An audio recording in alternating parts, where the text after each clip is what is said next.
ऐसी आदतें अपनाएं जो आपको दूसरों से अलग करती हैं। क्या आप चाहते हैं कि आपका जीवन बेहतर हो?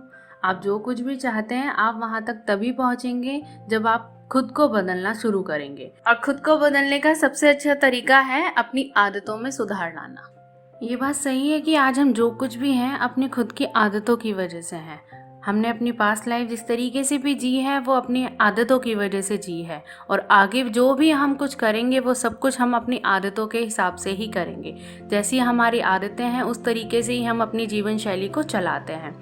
तो मैं आपसे कुछ ऐसी आदतें शेयर करना चाहती हूँ जो आपके लिए बहुत ज़्यादा इम्पॉर्टेंट है। अगर आप अपनी लाइफ में कुछ अचीव करना चाहते हैं, अपने गोल को अचीव करना चाहते हैं, या फिर अपने आप को लोगों से बेहतर बनाना चाहते हैं।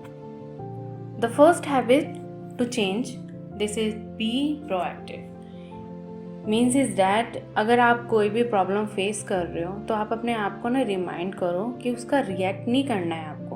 आपको रिएक्ट नहीं करना है डायरेक्ट, आपको सॉल्यूशन फाइंड करना है। समझ रहे हो? एक्सरसाइज करो उन फ्रीडम्स को जो आप रिस्पॉन्ड करने वाले हो। आपके पास कैपेसिटी है उस चीज़ को अज्यूम करने की, समझने की। उस कैपेसिटी को पहचानो, उस पावर को पहचानो। किसी भी डिसीज़न लेने से पहले पहले आपको सबसे पहले ये जानना बहुत ज़रूरी है कि उसका रिजल्टेंट क्या है। तो आपको यहाँ पर स्थिर रहना बहुत ज़्यादा ज़रूरी है। The second habit begin with the and in mind. यानी कि अगर आपको कोई भी चीज़ स्टार्ट करनी है तो उसका रिज़ल्ट भी आपको पता होना चाहिए। इसका सबसे अच्छा एग्जांपल मैं आपको देती हूँ कि अगर आपको स्विमिंग नहीं आती है लेकिन आप स्विमिंग करना चाहते हो, आप बिना स्विमिंग करे स्विमिंग पूल में जंप करते हो, एट द एंड क्या होगा? सिंपल है, आप डूब जाओगे। क्यों? आपको स्विमिंग नहीं आती है इसीलिए आप डूब जाओगे। इसका रिजल्ट आपको पता है। तो उसके लिए क्या करना है? आपको पहले स्विमिंग प्रैक्टिस करनी है। आप धीरे धीरे उसके लिए कैपेबल होगे, देन उसके बाद आप उसे अचीव करोगे। सबसे पहले क्या होता है, हम अपने माइंड में उस चीज़ को इमेजिन करना सीखते हैं। आप कुछ भी काम करोगे तो सबसे पहले उसको इमेजिन करोगे अपने माइंड में कि हाँ ये चीज़ मैं कर रहा हूँ या कर रही हूँ। देन उसके बाद आप फिजिकली उसको डन करोगे। The third habit is put first things first. यानी कि देखो, पूरे डे में काफ़ी सारे टास्क होते हैं जो हमें अचीव करने होते हैं, ठीक है? तो आप इस चीज़ को ना डिवाइड करना सीखो, प्रायोरिटी देना सीखो कि आपको पहला कौन सा टास्क करना है, सेकंड कौन सा टास्क करना है, थर्ड कौन सा टास्क करना है। इस चीज़ से क्या होगा, आपको ना सॉल्यूशन मिलेगा कि हाँ कौन सी चीज़ मेरे लिए इम्पॉर्टेंट है, कौन सी चीज़ मेरे लिए अर्जेंट है। तो अर्जेंट चीज़ को आप सबसे पहले प्रायोरिटी दोगे। इम्पॉर्टेंट तो सारी चीज़ें हैं लेकिन अर्जेंट क्या है उससे पहले वो चीज़ पे आप फोकस करो। The fourth habit is think win win. देखो, कभी कभी क्या होता है लाइफ में, ऐसी सिचुएशन भी आती है कि सामने वाला हार जाता है, आप जीत जाते हो, या आप हार जाते हो, सामने वाला जीत जाता है। तो ऐसे टाइम पे क्या होता है, तो थोड़ा सा इमोशनल इफेक्ट हो जाता है हमारे अंदर भी और सामने वाले के अंदर भी। हमें इस चीज़ पे ध्यान देना है कि अगर कोई चीज़ हमारे पास कंप्लीट है, हम उस चीज़ को शेयर करें ताकि सामने वाला भी खुश रहे और हम भी खुश रहें। बिकॉज़ कभी कभी क्या होता है, हम दोनों की लड़ाई में कोई तीसरा फ़ायदा उठा जाता है, तो वो फ़ायदा हमें नहीं उठाने देना है। समझ रहे हो ना आप? The fifth habit, seek to be understand then to be understood. Means simple सी बात है कि आपके सामने कोई भी सिचुएशन आई, आपने क्या करा, सबसे पहले उसका सॉल्यूशन निकालना स्टार्ट कर दिया।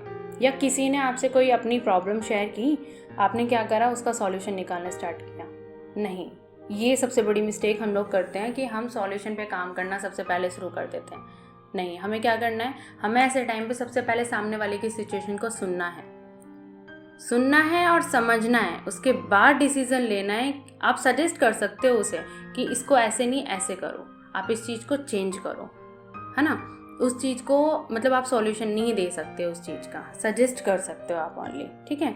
Listening others, it is very important because वो पर्सन आपसे बहुत उम्मीद से बात करता है, हर चीज़ आपको समझाने की कोशिश करता है, तो आपके लिए सुनना भी बहुत ज़रूरी है। The sixth habit is coordination. अगर आपके पास कोई ऐसा पर्सन है जो आपको समझाता है चीज़ों को, आपको सही और गलत में फ़र्क करना दिखाता है, तो आप उस चीज़ को समझो।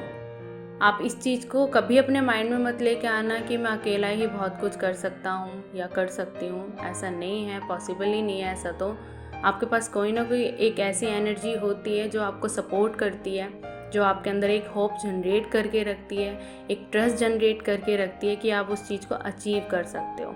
रिस्पेक्ट करो अगर ऐसे कोई इंसान आपके पास है, अपनी फैमिली के कोई भी मेंबर एक ऐसा आपके पास है तो रिस्पेक्ट करो उस चीज़ की। Use the contributions of others as a springboard to create something great. The seventh and the last habit, which is very, very, very important to us, sharpen the show if you want to keep showing. Means आपको अगर long term चलना है तो आपको अपने आप को fit करना बहुत ज़्यादा इम्पॉर्टेंट है। आपको सबसे पहले अपने आप को समझना बहुत ज़रूरी है। आपका मेंटली फिट रहना ज़रूरी है, फिज़िकली फिट रहना ज़रूरी है, सोशली फिट रहना बहुत ज़रूरी है, क्योंकि यही वो चीज़ें होती हैं जो इंसान को बना भी देती हैं और इंसान को तोड़ भी देती हैं। तो वो चीज़ें अपने अंदर लेकर आओ जो चीज़ आपको पॉजिटिव वेव देती हैं।